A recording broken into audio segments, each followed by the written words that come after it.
Good afternoon, everyone. I hope everyone is all right. I hope you are enduring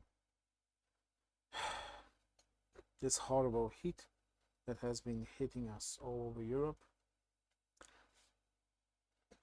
I hope that you are able to deal with it, and I sincerely hope that everything is all right to you. Now, before we start, let me just explain this. This will be a smaller stream than usually I do. Uh, if you have been accompanying my videos, you know that I've been dealing with some personal issues, basically diseases in the family, issues, problems, health problems.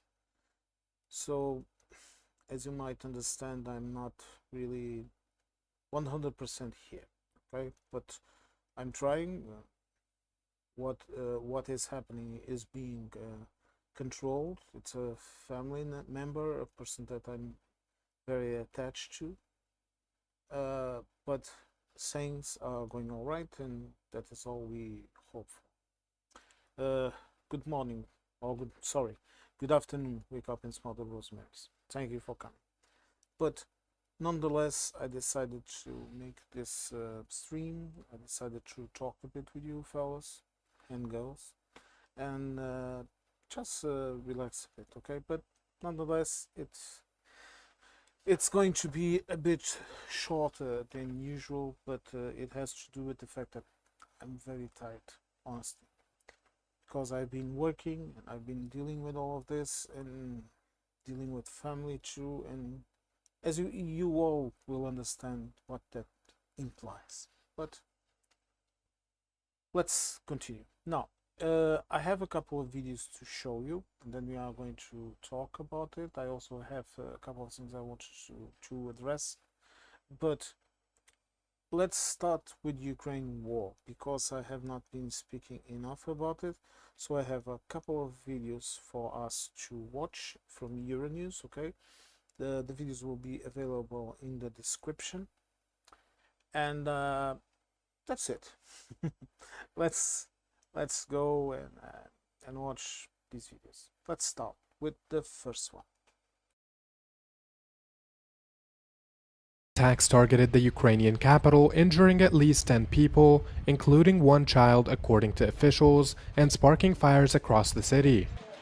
Ukraine's Air Force says the Kremlin fired 6 ballistic missiles, 4 cruise missiles, 2 anti-radiation missiles, and 121 Iranian-made Shahed strike drones across the border in their overnight barrage.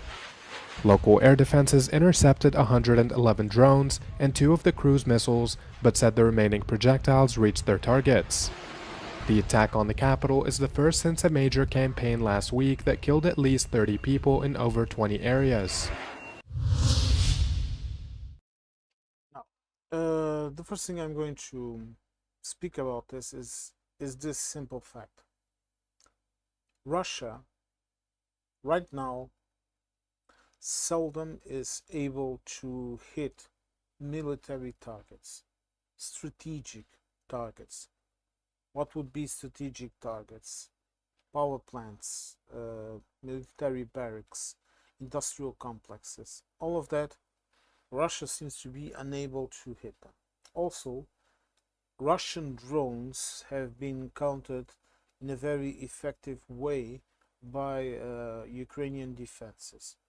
The issue here is the lunatic in Moscow is using his intercontinental missiles to hit Ukraine. If you don't know what an intercontinental missile or an ICBM is, they are destined to carry nuclear warheads literally across continents. So these are very sophisticated weapons that normally are used to deliver nuclear payloads. And Putin, he does not have enough cruise missiles to bomb Ukraine, because missiles are the only thing that is really effective in this type of bombing, because they are very, very hard to intercept. The truth is that Ukraine would need more of those tomahawks that apparently Trump has allowed the EU to purchase to give to Ukraine. They need more systems to counter intercontinental missiles, because in terms of drones, the real damages that drones do much of the times, it's when they destroy a drone and then the debris cause issues. I don't know, they fall in the house or they cause a fire and all of those issues. Because in terms of tactical effectiveness of drones, compared to the Ukrainians, the Russians are rather pedantic and rather incompetent, because that's not the way the Russian army acts. They are still living in that mindset of the World War II or some shit like that. You could see that, but it's changing, okay, and that is dangerous for us all in itself. But we could see that when they invaded Ukraine, they followed the model of the Blitzkrieg. It was clear, okay? Advance quickly, overwhelm the defenses of your enemy, do not allow them to have enough time to defend themselves. But the key issue here is that we are talking about Ukraine. And Ukraine is not Poland in World War II. Poland now, I wouldn't mess with Poland right now too, okay? But this is what I'm trying to say, okay? These are not the same types of scenarios.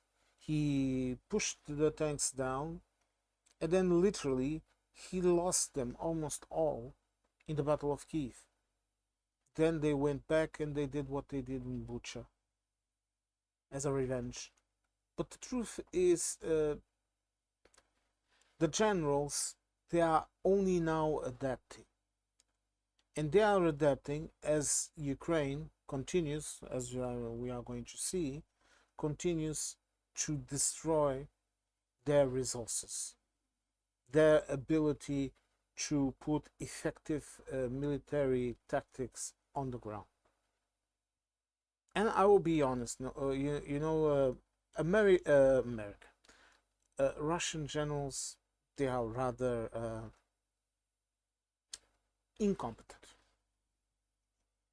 Most of Western generals, and I will include Ukraine in this, but most of generals in Western countries, they try to conquer another objective, losing as few human lives and material and fuel and as few deployed mechanisms or whatever you want means into the battlefield as possible. Meaning they are always considering saving what they have, because they know that a soldier that fights and comes back alive, that soldier will fight again.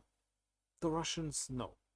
The Russians think in this very specific way. There is an objective, we have to conquer it, no matter what. If the soldiers die, they die. If we lose the tanks, we lose the tanks. And this might have worked in World War II when they had the population and when they had the industrial capacity to produce enough to replace what you lost, and also to fight against an enemy that was weak and being attacked by both sides. And then when the United States entered in the war, when everyone was tired, basically, then that effect became even more positive. But that does not mean that it would always work. And in the case of Ukraine, we are seeing it doesn't work, because they don't. What I'm really trying to say is that Russian generals do not have an adaptive mind. They do not adapt to the battlefield. They do not adapt to what is happening. And in one way, we are in Europe. We are very lucky for that, because if they start to adapt, they might do serious damage to our sovereignty and to our countries and to our people. Okay. Now, before I continue to the next video, hello, Hal. Thank you for coming, and hello, Billy. Thank you for coming. Yes, Billy, I started a bit early. I said in the beginning of the video I'm going to make a shorter stream. Okay. Don't worry. I think the Witchy God is doing her stream at 6. I will try to end before that. But, folks, now let's watch another video. This one is now about the reaction of what the Ukrainians are doing, so that we can see the two different perspectives of war and the two different doctrines of battlefield. Let's watch. Ukrainian long-range drone strikes have hit multiple targets across southern Russia, striking critical oil refineries and forcing the emergency evacuation of residents along the Azov Sea. The coordinated overnight assaults ignited massive petroleum fires at the port of Taganrog and targeted two major energy storage facilities in the neighboring town of Azov, while further drone impacts set ablaze the strategic Ilsky oil refinery in Krasnodar. Russia's defense ministry claimed to intercept more than 370 Ukrainian drones, though local officials admitted the widespread fires cannot be quickly extinguished.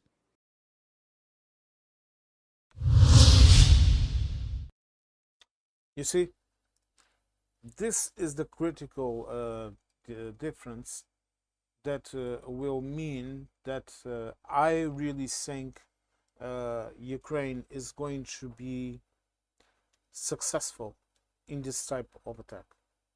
I heard today, I heard it on the news at lunchtime. No, sorry, in the morning, that President Zelensky of Ukraine, he was saying that they are going to they have created a special division of the armed forces, specifically to dedicate themselves entirely to destroy resources and infrastructures in Russia.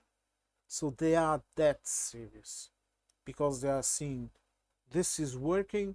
Let's continue to pummel it down.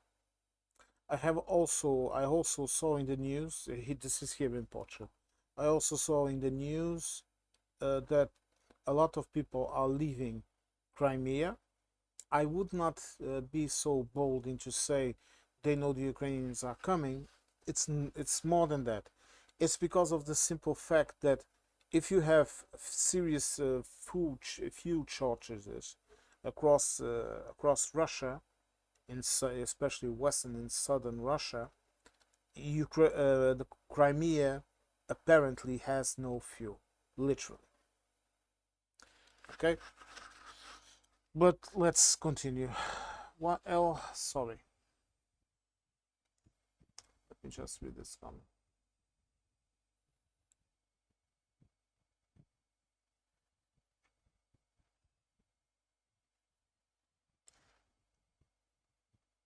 I understand, Al, but the truth is that I am looking at my mic volume right now, and it seems to be very clear. Let me just drop the fan, perhaps. But I'm looking at the stats here, and the audio, it's perfect. It's perfectly on the green. Sometimes a bit to the owl, if you understand this. This is in OBS. Well, I am going to continue now. Okay, sorry. Now, folks, I have a couple of more videos for us to watch, so let's get on with it. Now let's see a couple of videos about what is really happening in Russia. I saw this also in Inside Russia with Konstantin. He showed a couple of videos of this, and I also saw in other YouTubers that have been talking about this. But let's watch a couple of videos to see what is really happening in Russia. View-wise, of course. Let's watch.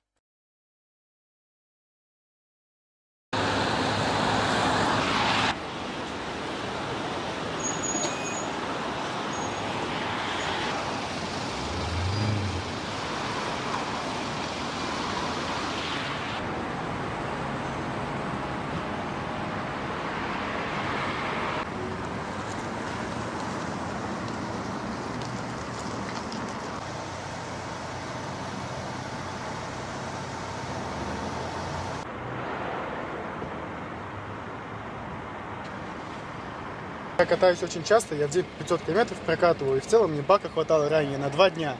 Сейчас, заправляться приходится каждый день абсолютно. Ну и опять же, меняется маршрут, меняется в целом весь твой рабочий план, поскольку нужно вот так вот стоять на заправках и ждать очередь 1,5 часа, 2, а то и более. И не факт, что там еще будет именно твой бензин. У меня, слава богу, дизель, поэтому, конечно, это не очень неудобно. Еще и канистрочки с собой возить. А если ты канистрочки заправляешь на заправке, то, собственно, коллеги сзади, они не очень этому рады. Нет, конечно, ситуация ухудшилась просто катастрофически. На выходных с мужем объездили штук 15, наверное, заправок по Ленинградской области. Либо бензина нет, они закрыты. Везде таблички висят, либо конусы стоят. Заправиться на выходных мы не смогли. Вот только сегодня на этой заправке единственное, которую мы нашли. Ситуация вот на этой неделе стала как-то хуже, потому что на прошлой все-таки получалось как-то на больших заправках было побольше бензина, а сейчас проезжаешь, и что-то как-то везде частенько его нету, и приходится ездить, колесить, искать.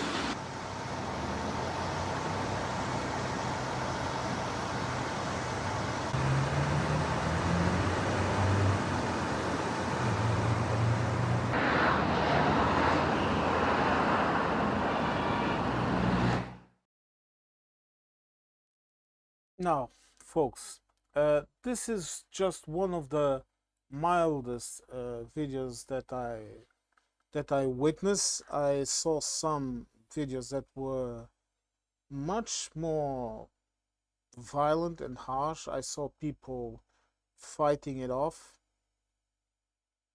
Okay, I saw people throwing punches at each other in the middle of traffic, all because of this. I saw this in the regions of Rostov-on-Don. I saw it also in St. Petersburg, the same region that this video was from. I also saw it. What's the name of the city? I think it's Krasnoyarsk. If I'm mistaken, if I'm butchering these Russians' names, I'm sorry, but my pronunciation is mainly Germanic, so excuse me. But it's all good. Okay, I appreciate the feedback on the sound. I appreciate the feedback on anything on my contents. Okay, but I'm sorry. I was going to take care of the mic and buying a better mic. Okay. But the truth is, I have not have enough time for that. Okay, I've been going through a lot of shit in my life, a lot of issues, a lot of problems. Okay, and I have simply had not enough time to deal with all of this. It's not just this; it's a lot of stuff more. Okay, so. Thank you. I just hope that you can listen to me right now, if you can hear me speak. No, okay, hell, it's all good, okay? All good, my friends. You can speak freely, okay? You know me. You have seen my mug, okay?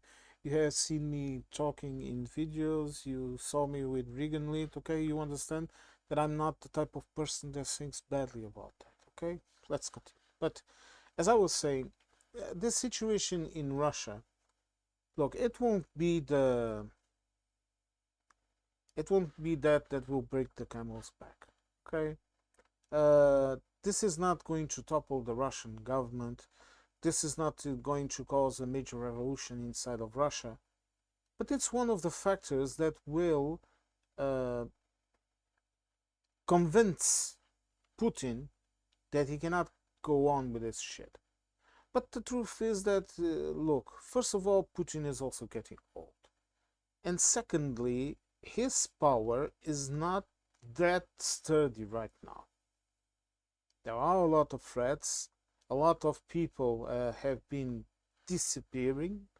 He has been losing a lot of soldiers, a lot of means, and the people that were inside of the country and that had given him the power, that social contract that I talked about in the other video, meaning the state can do whatever it wants as long as I have my little life right here in Russia.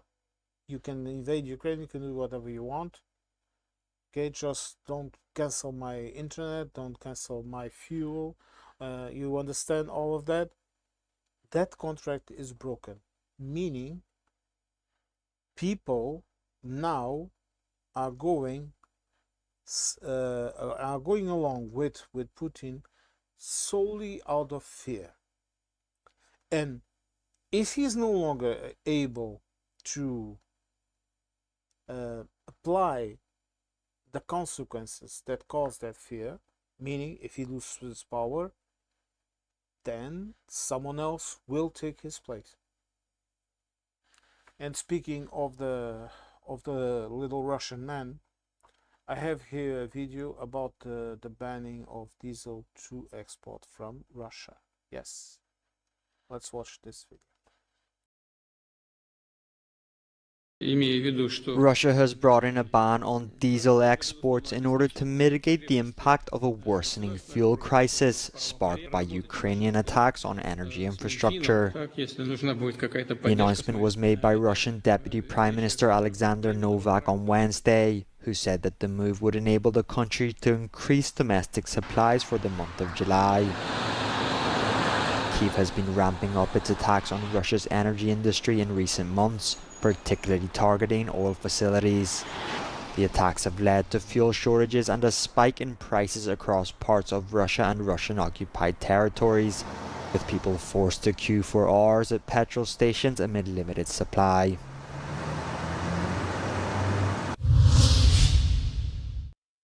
Right. This is all that I wanted to talk about in terms of the Ukraine war, at least from this perspective. I just wanted to point out to people that we cannot think about this war without considering the position of both parties. And I'm not just talking about the fact that Ukraine was in their corner and Russia came down and invaded. It's also the way that either parties are doing war. You have Ukraine that has been forced to do a type of war that is completely different from the classic type of war that Russia engages in, and then you have Russia. And Russia seems to be unable to adapt. And again, I will repeat this, we are very lucky that, at least for now, that is what is happening. When people talk about, oh, the Russians, they are rebuilding their bases near the borders of Poland and Finland and whatever. So what? Those bases were already there. They were there during the Soviet times. They were there after the Soviet Union fell. They are just doing it as a statement to say to the other countries, look, we are here and we can invade you. Because they are scared. The truth is this, okay? You cannot, some people say Russia is in a position of strength and this and that. No, it's not. Why? Because they have nuclear weapons? Also does France. So does the UK. I'm not even counting the United States in this, okay? And more important than that, you want to know what Russia also has. Russia has China. And China is technically almost in the verge of controlling Russia and turning Russia into a puppet state. That is what I'm worried about. And that should worry everyone in Europe. I'm not worried about the Mr. Putin, honestly. Thank you, Wake Up. My love and hugs to you too. Thank you. And they tell me Poland is very beautiful. I hope you enjoy it. Now, let's get on with this, okay? Let's, as I said in the last video, the one that I put out recently, I am really tired of Mr. Trump, but we will have to talk a bit about the NATO summit and all of that. In my perspective, the NATO summit went as well as it could go, and I have a couple of videos to show you, and I have a very interesting one to show you too about that NATO summit, where someone pretty much sums up what the position of Europe and of the UK. I mean Europe in the sense of the EU, okay? The position of the EU and of the UK should be towards Mr. Trump. But first, let's watch this first video, and then we can talk a bit more. Oh, hello Viper Scott, welcome. Let's continue. NATO summit in Ankara was the most anticipated for some time. After 5 years of war on the continent and 2 years of rancor from a confrontational White House, it was the moment for Europe to prove it's serious about its own defense. At Tuesday's Industry Defense Forum, European allies heralded 43 billion euros of deals for defense production and procurement, covering submarines, Patriot missile defense systems, interceptors, ammunition, all presented as proof that the alliance is on a credible path to spending 5% of its GDP on defense by 2035. Among the headline announcements was a decision by NATO to choose Swedish company Saab to manufacture surveillance planes to replace the airborne warning and control system currently operated with US Boeing planes. Still, US dominance within NATO is far from over. As Nico Lang, analyst with Rasmussen Global, put it, the Europeanization of the alliance will not become a reality unless its members replace NATO's strategic enablers with European ones. This includes fundamental military infrastructure needed to connect soldiers and assets across the alliance, including satellite-based timecode, navigation, airborne electronic warfare and precision deep strike, he said.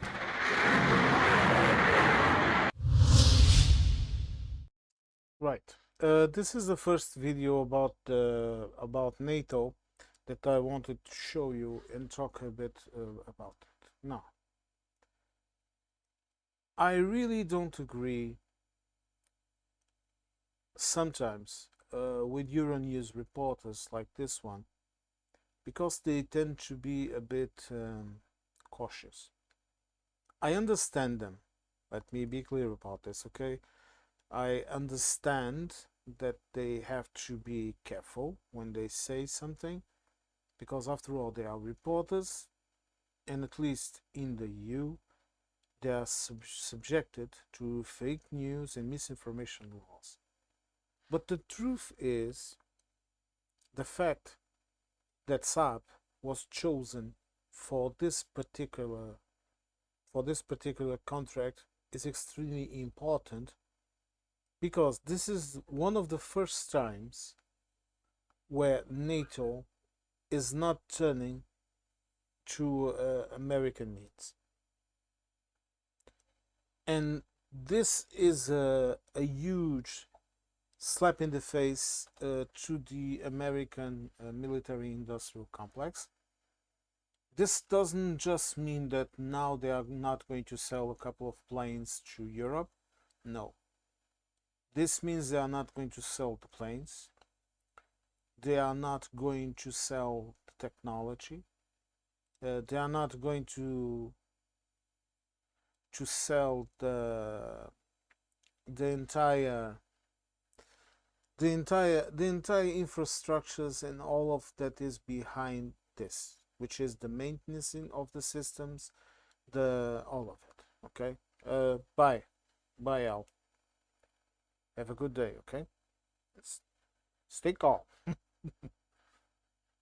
Now, and this is very important because unlike that reporter, I also know that a lot of the communication systems between military units in the NATO itself, they are being replaced by European systems. All right, and this has started for a couple of months now. I know some people that are in the military. I even have family in the military, so I know a bit about this. And what is happening really is this is not something that is happening like that. You understand? Suddenly. This is something that is being worked in, because after all, look, we are talking about very complex systems of communications between NATO commando, and then you have all of the different regional units of NATO. They are all performing different tasks in terms of NATO surveillance and protection and all of that. And this is indeed a very complex web of connections, and that has to work as clockwork.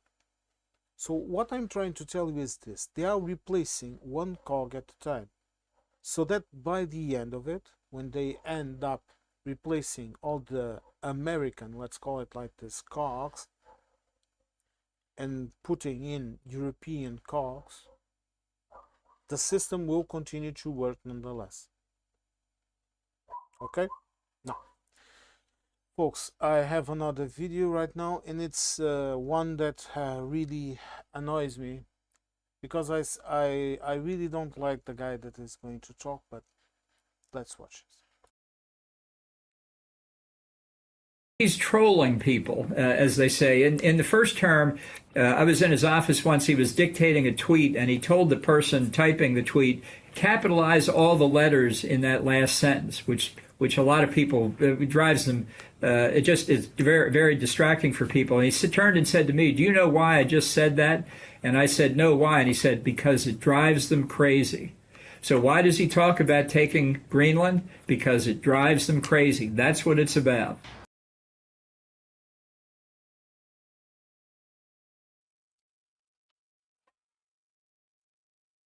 Sorry about that, folks. I just had to get up and close the window because some people were talking in the street and making a lot of noise, and I wasn't even listening through my headphones.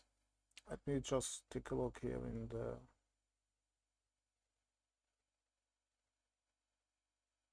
well, I hope everything goes all right, Viper Scott. All right, my friend. All right, now let's continue. The reason why I don't like about this man is very simple indeed. It has to do with the fact that he's talking about jokes, okay? He's talking about jokes when this lunatic is talking about very serious things. So I don't think it's funny. I don't even think it's appropriate for Mr. Trump to continue to say that. He looks like a toddler that wants his lolly. And as I said, I'm not going to talk about his disease. I'm not going to talk about anything of that because I decided not to talk anymore about it. But the truth is this: an ally does not say what he said. And I would not take this lightly.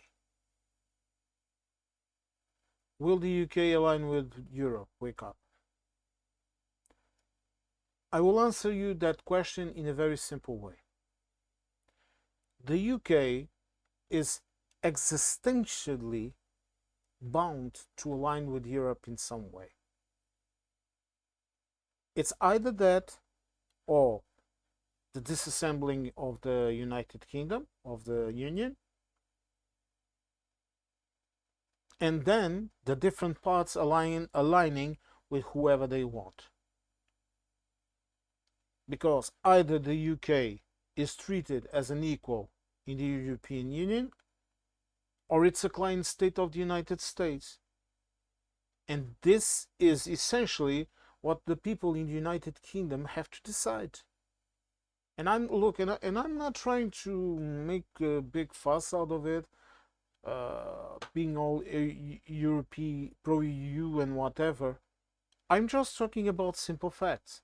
Because if the United Kingdom continues to align with the United States, and whatever United States comes out after Mr. Trump is done, the UK will be a client state.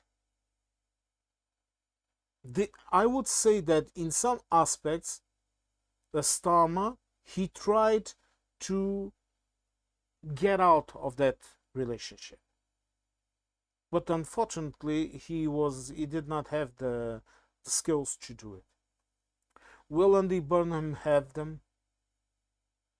My honest answer is no. I think Burnham will be someone that will be a temporary fix in a transitional situation.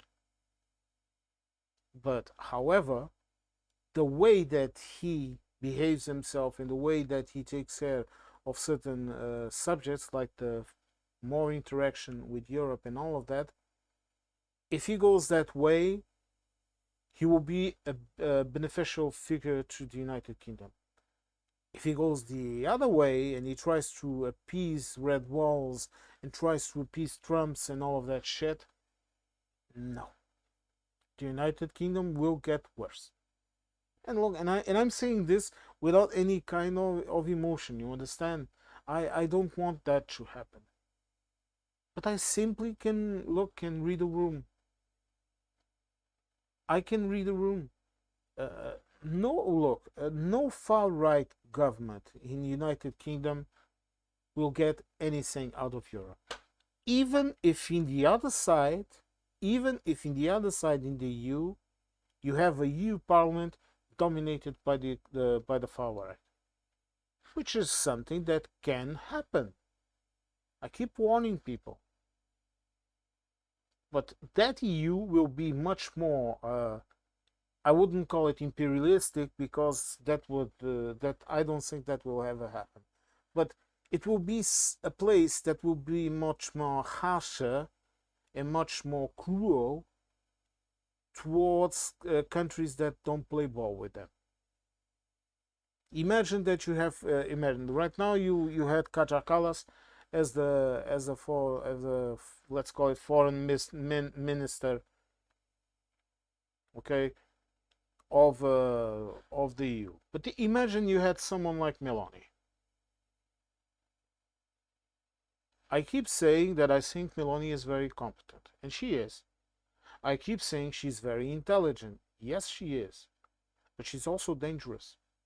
She's also someone that you need to keep constantly on check. But imagine that a person of her type was a part of a larger structure inside of the EU. And then imagine that for that to happen, all the member states would have to align with that specific politics. That type of EU, that can happen. People need to understand this, okay? I'm not claiming that the EU is some kind of a utopian, okay? But this can happen. The UK has to choose. The United Kingdom has to choose. To join the EU, you need to reform a lot inside of your country. And I'm not just talking about the economics. I'm talking about the politics, and I'm talking about the way people look at it. Viper Scott here. I'm biased on Scottish independence. You know my position, my friend. I think Scotland would be better off independent.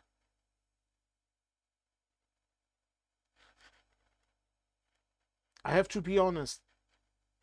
Scotland would thrive if it was not a part of this UK. So either the UK moves up to something else, for example, to some kind of a state where each country has one vote. So instead of having England overpowering everyone with number of MPs and doing whatever they want, which is truly what happens, if you had the type of union where, for example, you would have a Scotland that would be nominally a part of the UK, but that would have its own foreign policy, its own economic policy, okay, and Wales in the same situation, Northern Ireland, which is destined. Northern Ireland is one of those cases that is destined to disappear. Northern Ireland is an anachronism. Okay, it will disappear. even demographic, the Catholics, the Irish Catholics, let's call them this way, they are in every year you have fewer unionists and you have more Irish Catholics. Okay, so one day or another, it will be like the battle of Custer. You know, too many Indians to defend yourselves from, and you might have big guns, but they are useless. If that happens, but look, this is one of those types of sayings that imagine that tomorrow Andy Burnham returns more power to Scotland, for example. This is an example, okay? I'm just talking. And he decides to sign a decree aligning UK legislation in terms of farming and of whatever with the EU. This would increase tremendously the quality of life of people inside of the UK. This will reduce the necessity of the Scottish nationalists to keep, because some people don't understand this, and I think Viper Scott, he will understand me. But the Scottish independence movement, it's a self-preserving movement. This is not a group of people that now decide they don't want to be a part of the state because they are different and whatever.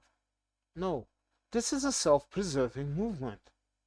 This is a completely if you talk with a Scottish person, you talk with an English person, you will see a lot of things that are similar, a really lot of similar things. But you also see things that are completely different. I usually make this joke that I have drunk with the Scottish, and usually a drunk Scotsman is just like a drunk Portuguese. Okay, what do you want? We want to drink, we want to sing, and sometimes we want to fight. And sadly, I have also drunk with English people, and a lot of them, they just want to drink and fight. This might be a simple example, this might be a generalization, but look, this tells a lot of the truths that are behind the veil of the difference that exists between peoples. If even here in Portugal you have distinct cultural differences between people, but we are a sole culture, imagine in Scotland, where the Scottish are completely different. It's a country. Just like Ireland. Those people that are in Ireland, just like the English also did in Scotland, and they transplanted people to Scotland from other parts of the country. These are people that are completely different. An Irish person is completely different. They have their own culture. And I'm not saying it's bad to have a country with multiple cultures and multiple states. The key issue here is it has to work. And right now you have a monster in London called Westminster, and that monster does whatever the hell they want. And usually they go along with England, which is the country that has more population and more MPs. It's simple, okay? It's very simple to, if you are not British like I am, and you step outside and you look in, and you can see it. Spain, right next to us, it also has its problems. But the issue here is that Spain deals with these things in a completely different way. They say it's one country, but you have different regions, and each region that has its own distinct culture, they deal with it however they see fit. And the central state shuts up. The central state only interferes when nationalistic movements like what happened in Catalonia, happen. If you go to northern Spain, if you go to Galicia, or Galiza, how we say here in Portugal, you will look at those people and they act like Portuguese. It's the same culture as in Portugal. They are the same. Our cultures are completely intermingled. We even marry between each other. Portugal, to be completely honest about this, Portugal is basically a continuation of Galicia, and all of this area, the area that is today Portugal and parts of Spain, of course, but all of this, we were one single cultural identity. We were basically Celtic people that lived in this area of the peninsula. We were the continuation of the Celtic people that came from France. And this is the truth. If we try to make a cultural map of the Iberian Peninsula, you will have Portugal, Galicia, and maybe Asturias and other regions, parts of northern Spain. We will all be in the same culture. Then you will have the Castilians and the Catalonians and all of those people in central Spain in one single cultural group. And then you will have Andalusia in the south that will have its own cultural too. And of course, we have common traits. But the truth is this. But if the UK continues in this way, England is always right. It won't work. It will not work. It will not work because the UK does not have an empire. It does not have the capability of shipping people out to Australia. It does not have the capability of bringing wealth into the country and shutting people up by either paying for more soldiers to shut people up or by building things and giving wealth to people. This is the sad truth. This is something that every politician that is sitting in Westminster knows. And then I don't see why people don't just see it. Now, speaking of a bully like England, now I'm going to show you a video of Javier Bettel talking about Mr. Trump and how Europe should deal with it. Folks, let's watch this video.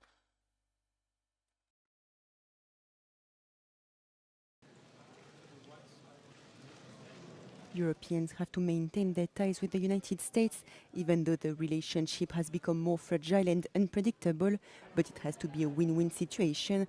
Xavier Bettel, Deputy Prime Minister of Luxembourg, told Euronews at the NATO summit in Ankara. You know, I learned when I was in the kindergarten, and if someone was bullying me, sometimes not to answer was the best answer. Bettel said he's ready to support the protection of Hormuz, but not a war against Iran, as the US and Iran once again exchange strikes. Hormuz is more efficient than any nuclear weapon. They don't target even one country, they hurt all of us. Bettel told US Secretary of State Marco Rubio he believed the Iran war did not pass the test of international law and that there was no imminent threat to the United States. I'm hearing since 25 years that the nuclear weapon is ready in Iran in 3 months. I hear that from Israeli side since ever.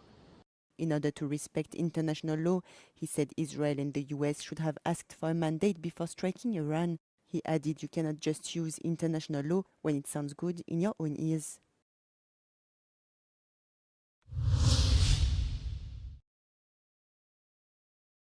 Right. I think the perspective of the Prime Minister of Luxembourg right here, Mr. Bettel, I think it's the correct one. we need, it's not laugh at the threats of Mr. Trump. It's not enabling his behavior. It's simply ignoring the fucker. Sorry. It came out, it won't come in again. Because we need to be clear about these things. We need to tell Trump to shut up. Okay? And now, I lost in the rant. Alistair said, and I answered, okay, English folks have no idea who they are. They have lost their way, in my opinion. Yes. Wake Up also says, this is also true. Even from the outside observer, we can see this. Scottish and Irish identities are very strong and distinctly unique. Yes, they are completely different. They are different. You can, like I said, though, I was talking about drinking with the Scots. You know it, okay? It's a completely. I have a completely different interaction with a Scottish person than I have with an English person. When I have an interaction with a Scottish person, and I'm talking about generally, okay, or an Irish person, it's like talking with someone here in Portugal, in which you need to be careful to be true and to the point. You know, no flowers and flourish speech, nothing like that. Be clear and get to the point. Don't waste my effing time. This is a characteristic that when you are talking with an English person, it's like talking through layers of speech.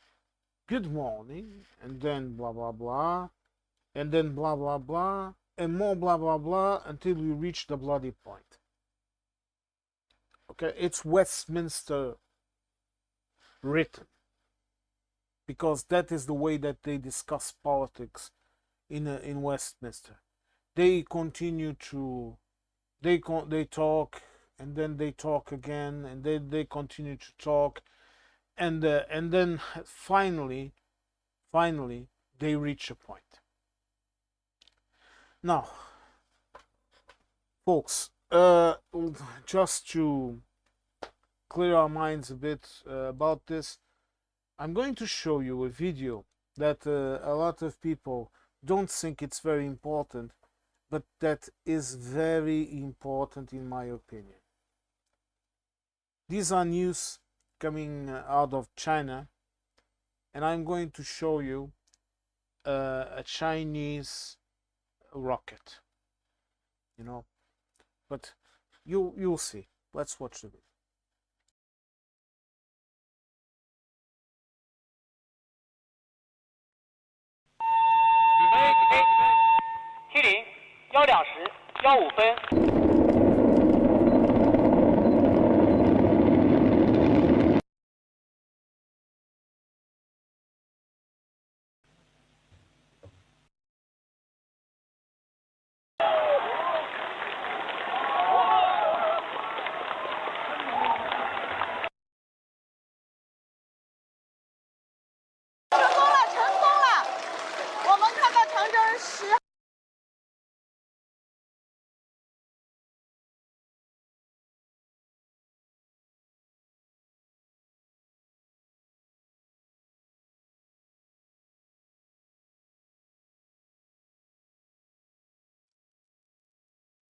，folks, do you know what this means?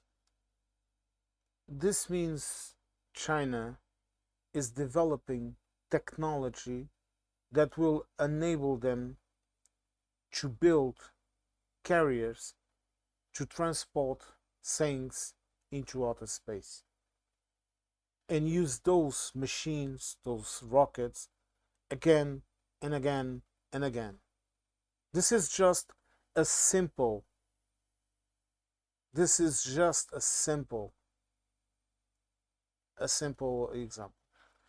The missile test form sub as well. They nicked the idea from SpaceX. Yes, I'm not saying it. I'm not saying China is not nicking technology from other countries. Another thing. I'm not saying that. I'm just saying is, Alistair, does the United States has the industrial capability to build these rockets in mass and transport things through outer space? No. Does China? Yes. And this is the way that I'm seeing this. This means this means that China has already achieved a stepping stone, and it has the industrial capability behind it to develop. And if anyone thinks that if anyone is watching this, and sometimes people come into my comment section and say I'm pro China and and all of that, I'm not. This is very dangerous, and I don't feel that well about this, because this means that China is already ahead of us. Okay. Hello, exotic doll. No, if you go back to the beginning of the stream, I explain what has been happening in my life, and I have been having a lot of issues, and I frankly have not been having the time or the head, okay, to go into all of those things. But folks, I promise you this will all pass, and I will invest more in the channel and in the videos, because I want to, and I like this. I like to do this. I like to do the streams. I like to do the videos. I like to talk with people. I love to talk with you, and it's something that I want to do in the future. Now, folks, here in Europe, things are not that good either. I'm going to show you now a video about what is happening in Volkswagen. They are completely changing their way of producing. They are firing a lot of people, and this is going to have effects in the European economy, no doubts about it. So, folks, let's just watch this video, and then we can talk a bit about it. German carmaker Volkswagen has unveiled its 4-year strategy, which includes plans to cut in half the number of models it offers and reduce the number of model-specific variants by as much as 75% in an effort to cut costs and complexity. Europe's biggest car maker is under pressure from US tariffs, weaker profit margins on electric vehicles, and above all, fierce competition in China, the world's largest car market. As the board met at Volkswagen's headquarters in Wolfsburg on Thursday, IG Metall, one of Germany's largest trade unions, organized coordinated protests across the country. One demonstration was held outside the headquarters, while further action took place at around 20 Volkswagen, Audi, Porsche, MAN, and CARIAD production sites. Union representatives warned that management risked a major conflict with workers after it became increasingly clear that the company's cost-cutting initiative would also include major layoffs.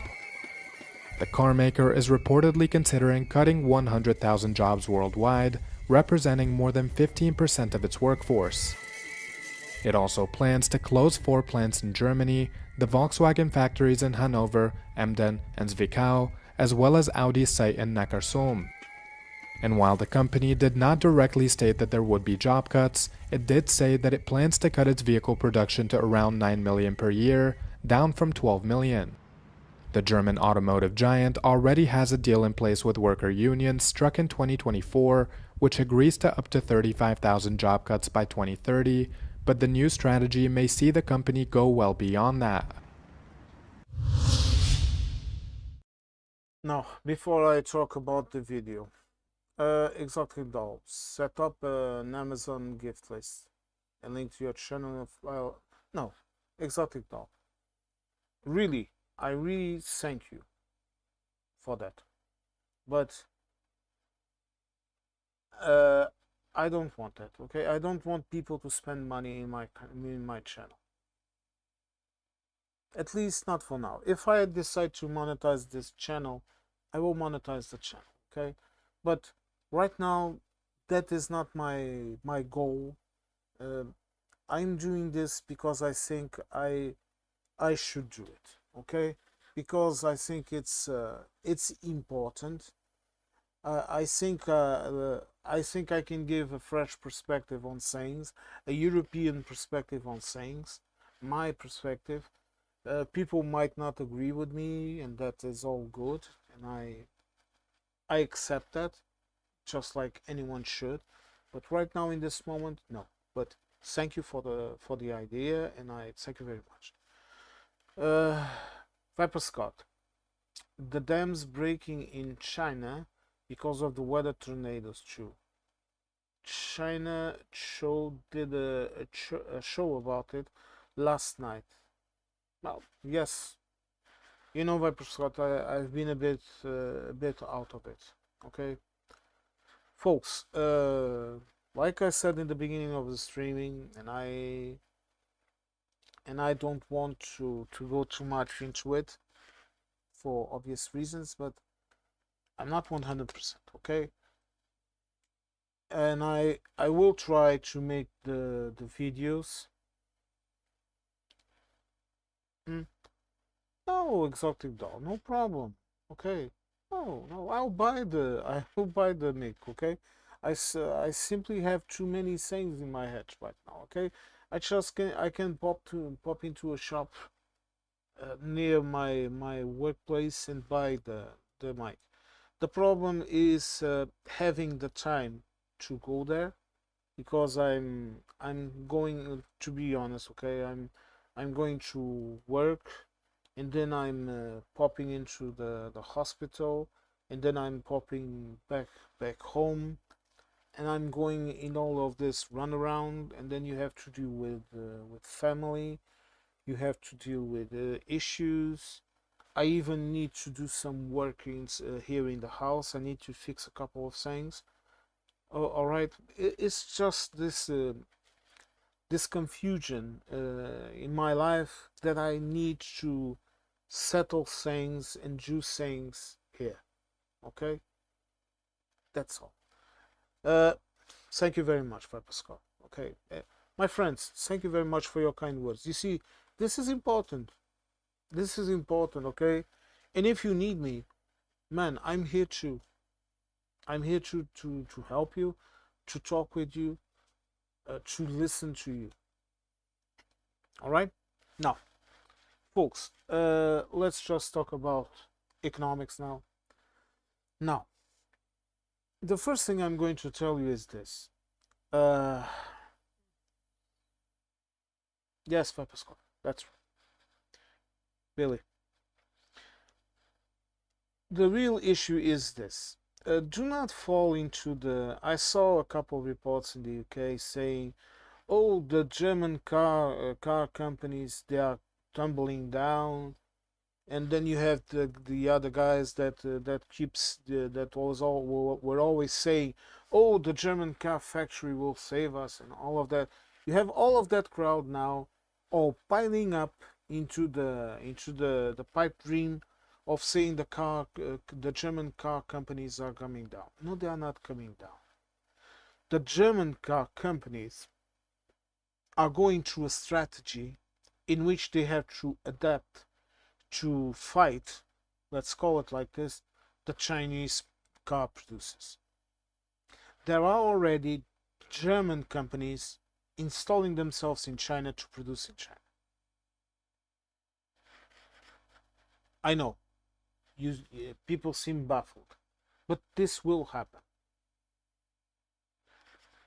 The German car companies are not going away. The French car companies, they are not going to go away. The Italian car companies, they are not going to go away. Volkswagen even has a construction site, factory right here in Portugal. They produce cars here. They produce cars in Spain. But what they do have to do is, in Germany itself, they have to centralize centralize their resources in order to be able to produce effectively. And now here comes my German side. Sorry, folks, but when you are in a situation where you are spending too much energy and resources into many sides, you know, in factory 1, 2, 3, 4, 5, 6, when you are facing that situation, you have to rationalize things. Then what do? You take one factory and you shut down the other two, and you centralize your entire attention into that factory. You centralize resources, and it's cruel, it's terrible for the people that have been working there for their entire life. Sometimes it's terrible for the towns where the factories and the assorted services that they provided to the factories lived off. But look, this happens, and that is why the state and the EU is there. And they will solve this situation, my friends, okay? Because this is not something new. This is not something that has not happened before. And this is something that will happen many times, okay? We just have to keep an eye on it. Make sure that the company stays in European hands, that it's not bought off by some American prick or some Chinese prick, okay? And go on with it and support these people that will lose their jobs, okay? We need to support these people. Now, folks, I have now here a video that will interest you British folks, about the Battle of Hastings. Imagine that. Let's watch this video. In the dead of night on Friday, a large yellow truck led by a police escort made its way through the empty streets of London. Unbeknownst to late-night stragglers, it was carrying a 1,000-year-old masterpiece, the Bayeux Tapestry, which will soon be on display at the British Museum. The secret operation was the result of years of negotiations, tricky logistical planning, and multiple technical studies to ensure the integrity of the medieval artwork. It is believed to be the first time the 68-meter embroidered tapestry has left France in more than 900 years. The first time it has been moved in over 40 years. I've been very special to have witnessed the arrival of the Bayeux Tapestry, and especially for it to be back on these shores for the first time in probably 1,000 years. It's a unique moment, and it's the product of so much hard work and planning and thought and dedication from so many colleagues, so we're incredibly grateful. The artwork chronicles scenes from the 1066 Battle of Hastings and the start of the Norman conquest of England. While its exact origins are shrouded in mystery, the tapestry is widely thought to have been made in England before being transferred to Bayeux. Je sais qu'il y a certains pensent qu'elle a été faite en France, certains pensent qu'elle a été faite à Canterbury parce qu'il y avait des ateliers. Je crois qu'on ne sait pas, mais voilà, c'est une longue histoire et on est là plutôt pour écrire la suite en fait. The exhibition, which will run until July 2027, has generated record-breaking enthusiasm, with the museum selling out 100,000 tickets for the first 4 months of the show. Folks, if you have the opportunity, I would go and watch this, because I think it would be very interesting to see this artwork. I have never seen it personally, but it's very important because it depicts the perspective of the people that witnessed the Norman invasion of the UK. Sorry, of England. Sorry, of England. And I think seeing this art piece would also, how am I going to say this? Would also put into perspective of some English idiots, okay, that you could be very well speaking French right now. In fact, your language has been influenced by French also. All right, and as Viper Scott is, is showing here. Yes, the tapestry. Yeah. But it's a very interesting thing to watch, to witness. Okay, if you are interested in history and all of that, it's beautiful. Okay, it's a typical medieval representation, and if I was in the UK, I think I would go and watch it. Now, folks, I want to show you a couple of more videos. This one is about the EU common mech. Yes, yes, folks, about the EU the debate on the common EU borrowing proposal. So this is so these are sort of two small videos that I want to watch with you, but let's watch the first. Give me a minute and let's. Long sit-down interview you had with the president of the ECB. You touched on many issues, from the economy to President Donald Trump to China. Fill us in. Yes, Maeve, and of course Christine Lagarde is incredibly powerful, very influential, and this is now head of the European Central Bank, who, if she has something to say, she will say it, and you'll hear it very clearly. In this conversation, we talked about the European economy, as you pointed out. We also talked about the trajectory of interest rates. This is crucial, of course, for European consumers. The European Central Bank just had to increase interest rates as a result of a pickup in inflation because of the instability we see certainly playing out in the energy market, because of the war and the situation in the Strait of Hormuz. And then we talked about Europe, a lot on Europe. She said by now the Europeans have recognized some of their weaknesses and they have to reform and they have to address those issues. She's a real champion of the Capital Markets Union, suggesting that the fact that we have billions of euros that will leave Europe to go and be invested in the U.S. is a total anomaly, and this money should stay here. So the Capital Markets Union continues to be her priority. And then we also talked about this idea of a European safe asset. Obviously, this is a very technical debate. If you're an EU nerd, and here we are, but you know, this is really fundamentally a question about creating a sort of, instrument, a tool that would see the Europeans borrow together to fund and pay for common projects, for key issues, including defense, but that also could create a sort of bond market that could rival the U.S. treasuries. And I asked her this question because this is very much in the zeitgeist, because the Spanish have picked up on a proposal initially by Mario Draghi, now saying they would like to see about 150 billion euros a year of this funding. They argue that in the end, there is a case that it could be cheaper if you reduce interest rates and the payments that individually you'd have to make by doing it collectively. I asked this question to Christine Lagarde, and she told me, look, put it on the table, just debate it. Let's take a look. It's pretty obvious that we also need to have a European asset which can, parallel with the US Treasury bonds, for instance.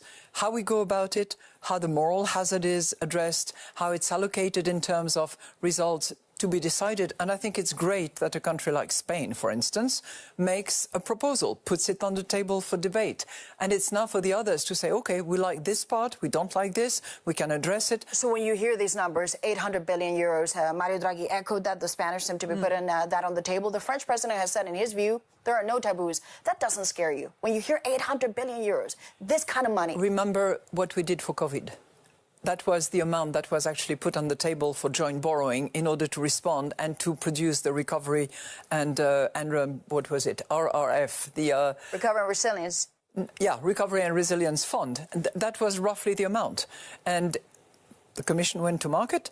We helped in the process because we act as an agent in that respect, and it was widely, broadly subscribed. Topic in Brussels, and as you know, the question of joint debt is, in essence, very, very political in Europe. It is interesting, however, that she is saying, let's debate it on merit. You'd have countries like Germany, the Dutch too, who'd say, absolutely not. We've said we would not agree. That was a one-off. We do not want this to become a constant, but the debate is certainly now out there. And then the other point, just briefly, we spoke about China.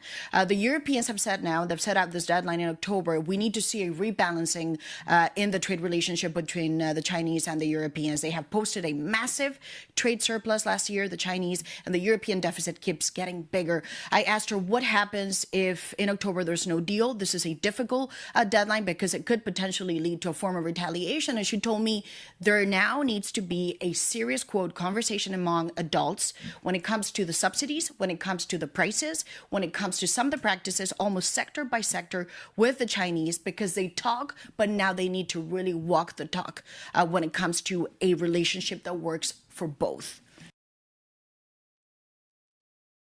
Now, folks, this, in my opinion, is very important. Because now you are seeing Europe, the EU, they are going to act as an economic bloc, even more so than before. And to the United States, this means a lot of bad news. And let me explain this. This all started in 2022, when one of the little countries in Europe, after seeing some things that were happening, that I talked about this in another video, that were not completely correct and that might be a bit shifty, that little country from Europe went to the United States, went to Fort Knox or whatever, and brought all of their gold back. And then they put half of the gold inside of the country itself in a vault, and the other half they distributed in secure vaults, meaning secure investments in those countries all across Europe. A significant part of it went to the UK, yes, and the other to France, to the Netherlands, and to Germany, if I'm not mistaken. That little country was Portugal. When smaller countries start to run, let's call it like this, from your economy, you are in serious trouble. And right now we know what is happening all over Europe. A lot of countries, they are simply removing their gold and their investments from the United States. They are bringing them back to Europe, or sending it to Canada, or even to the UK also. Yes, also to the UK. This proposal by Spain of the common borrow means that all of the countries will be the guarantors of the debt that each country has. This means that, for example, it will not just be the German debt or the Portuguese debt, it will be the European debt, and we will all be part of it. This has good things and bad things. The bad thing is that we are all going to have to connect our national budgets and our national debt, and we will have to have mechanisms to control it, so that, for example, a country doesn't spend too much or another spends too less. You understand what I'm trying to tell? Bye, wake up and smell the rosemaries. Thank you for coming, and then have a good trip to Poland. Enjoy yourselves. See the many churches in Poland, in Warsaw, if you are interested. They have told me they are beautiful. Have a good fun. Have a good trip, okay? Stay safe. Bye. I know you've been going through a lot too. Be careful. Bye. Now, this, folks, and don't worry, I will end before 6 o'clock, so you can go and watch the Witchy Gods stream. I might even pop in if I can. What I'm trying to tell you is that this will be a guarantee at a European level that will ensure that when you're dealing with Portugal, you're not just dealing with Portugal, you're dealing with Portugal, with Spain, with France, with Germany, meaning this will give a lot of freedom to all countries to invest and to be sure in their in their debt. Okay, folks, this is something that this is a subject that I'm going to keep on, because this is very important. This one and the other one right here in this video that I'm going to show you. The European Commission plans to make it easier for governments to exclude foreign companies from its public procurement market if those companies are seen as posing a risk of foreign interference. The draft document seen by Euronews proposes that public buyers must take appropriate measures to ensure the protection of security and public safety of the Union. The document adds that risks to security or public safety may arise from firms that bear risk of interference or influence. These risks have increased in recent years. Some European governments have already taken measures to mitigate them. For example, France ended its contracts with Microsoft to protect French health data. It has also replaced US tech company Palantir with a French company for the processing of sensitive information. Other EU countries such as Germany, Italy and Denmark also cancelled or denied contracts to Chinese telecoms giant Huawei over security concerns.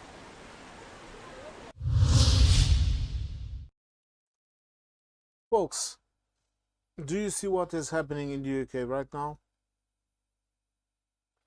This is the EU saying we are not going to go the same road. This is extremely important.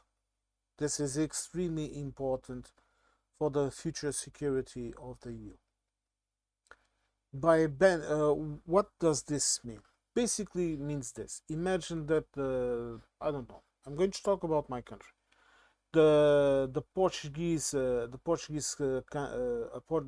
state, they want to install some new software.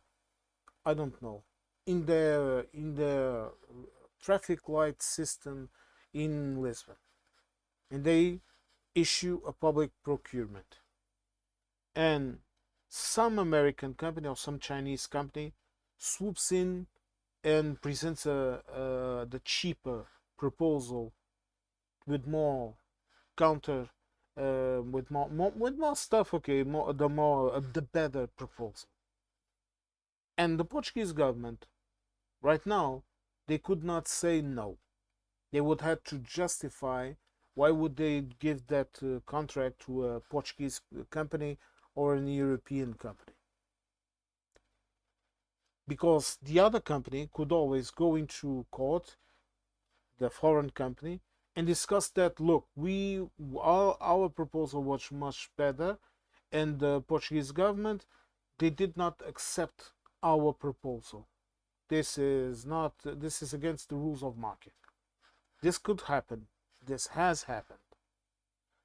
With the approval of this new regulation, this means that no, they could not resort to the courts to discuss this. It has positive aspects, it has not so positive aspects. One of the non-positive aspects is that it might make things more expensive. So in my opinion, if they are going to approve this law, they have to be very clear about it and establish the precise terms in which it will be applied. But Microsoft is one of the companies that might be kicked out of Portugal in a Portuguese state, okay, in a very short notice, because they have been doing a couple of things that we don't like, and well, it's life. It's also going to happen with Google, probably. Palantir also. I know they were selling some kind of they were selling some kind of software, but they canceled all of the contracts. So that's good news for everyone. But again, this is something that the UK should have. This type of laws. If Burnham becomes the prime minister, well, I hope he remembers also to copy this law and apply it into British law. But to do that, you will have to go up against Trump. Billy is just saying here, Exotic Doll is saying here, 10 p.m. England plays Norway. To anyone that as is watching the World Cup. Sorry, folks, I'm not watching it. Billy Kershaw, just seen what's going on with shipping notification drop. Ukraine hits 120 Russian ships in 48 hours. Well, good. Look, the more pressure that is applied on Russia, the quicker this shit in Ukraine will end. And this is not going to end with Russia having conquered Ukrainian land. This is going to end when Russia gets the hell out of Ukraine, perhaps keeps Crimea, which I doubt, which I sincerely doubt, and finally goes back into their borders. But will this happen quickly? Will this happen gently? I am I have my serious doubt. No, I have talked in the stream about Putin and all of it, and my friends, I don't expect very good news from Russia. But again, these are those types of things that on one day's notice they might change completely. What I do know is this: Russia cannot win this war, and Russia is progressively, technically, not being able to win anything, and they are being controlled by the Chinese, which is bad for Europe and it's bad for Russia. Now, folks, I'm going to wrap this up. I don't want to interfere with the Witchy Gods stream. I want her to have a nice stream, okay? And if I can, I will also want to pop up. But let me just read this comment by Exotic Doll. Burnham has pledged to build new council housing stock. Farage opposition in Count Pinface, who hopes to beat Farage in August by-election, paving the way for Andy Borman to lead UK. Look, folks, let me be you. I talked about the entire political situation. I talked about the options of Andy Burnham, but if he does a good job for the British people, my friends, well, I'm glad. No, I talked about this. I don't want people in the UK to be bad or be punished just because some of them wanted to leave the European Union and all of that. Most of them English, let's be honest about it. But I don't want and I don't like to see people suffer. Okay? I don't like and I don't want to see people suffer. So let's be clear about that too. Because if we are able to solve all of these issues in a peaceful way, in a calm way, with not so many emotions, then my friends, it will all be good for everyone. Now, folks, I'm going to end the stream, okay? I just want to thank you all for coming. I want to thank you for your kind words. And look, life is life, and as the Buddha says, we have to accept change, okay? We have to accept life, we have to accept what life gives us, and the more we attach to things, the worse we will be, okay? Now, let me just type in right here. Thank you all for coming, folks. Have a great weekend. Thank you, Viper Scout. Alistair, thank you very much. Billy, my friend, you are the type of person, you know, Billy, just before I end, Billy, you remind me of one of my uncles, that he didn't speak much, but whenever he said something, it was always important, and he always meant it. Okay, Billy? So thank you very much, my friend. Folks, enjoy your weekend, okay? And please take care of yourselves and take care of your families.